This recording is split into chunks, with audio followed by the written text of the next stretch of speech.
My name is Umar Osanda Ahmadu, and on Face to Face today, my guest is the flag bearer of the Progressive People's Party, Brigitte Dzogbenuku. You're welcome to Face to Face. Thank you very much. Finally, I get to sit opposite you and do this. I'm sure it's fun. I listen in every evening, so I have an idea of what I'm here for. So you are happy or sad? Well, excited? I'm looking forward to it. I think it will look It's good to see you. I think it's good to see you too. You're looking fresher now that you have a flag titled to your name. Really? Yeah. Might that be why? Yeah, it's just like an increase in your life. Well, as we said before we came on, some people, thank you very much, by the way, some people votes based on looks, so it might help. You may get 1% of your votes as a result of your looks, maybe. Possibly. Yeah. Because I hear that Guzitano in 2000 won some votes because people thought he was handsome and all of those things. So really? Well, we pray that if, according to you, I'm looking good, then we'll get a few of those too. You sell red cooking oil called Zomi. I sell Zomi, called V flavor. You called what? V flavor. V, so from V. V. Which part of V?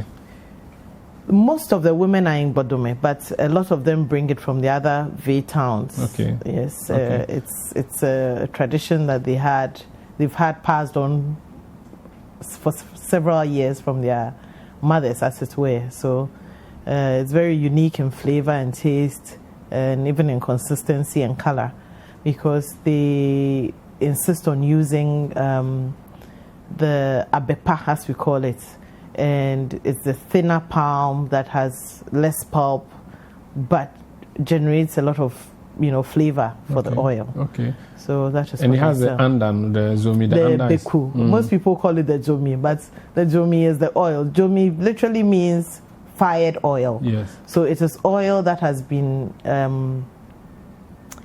that has a smoky flavor. Okay. And it's the manner in which it's processed that gives it that smoky flavor. So do you prepare it yourself, or you just import? Okay, you just buy it and retail. What do you do? I am the main buyer from them when they produce. So you do the thing wholesale is, buying. they used to produce and sell in the markets on Friday markets days.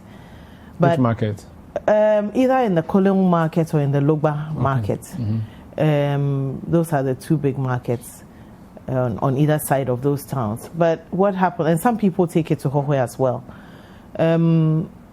What happened was that my mother is very fussy with taste. There's certain things she just won't eat. So she didn't like buying oil from the city, from Accra or anywhere else, because it was basically red oil that didn't have a flavor or was sticky or stuck to the roof of or to your tongue.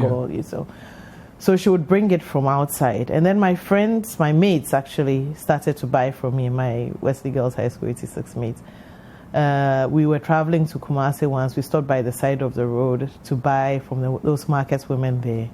And they chose to buy palm oil, and I wasn't buying any. So one of them asked, how come you don't want to buy it? And I said, no, I bring palm oil from my hometown. And they seemed interested. So I brought it to a couple of them and started supplying them. And then one evening in a friend's office, someone called and said they wanted palm oil. And the friend said, well, this is the second time you've been here that I've heard someone call you to ask for palm oil. Don't you want to start doing this? And I thought, well, seemed like a good idea. No, I lie. Mm-hmm. It didn't seem like a good idea. Because a difficult idea. I just took a look and thought, well, do I look like someone who should be selling palm oil? But then went on and said, look, if you packaged it nicely. And so that is what we've done. And given the name of the districts or the traditional area where those products come from, to the product. Mm-hmm. And it's growing slowly. It's a small business. When did you start this? Well, 2015-ish, but so that like was very small scale. Okay. It is only now that we have actually been able to come on a few corner shop shelves. Okay. And we are starting to get, orders. So you call yourself an entrepreneur?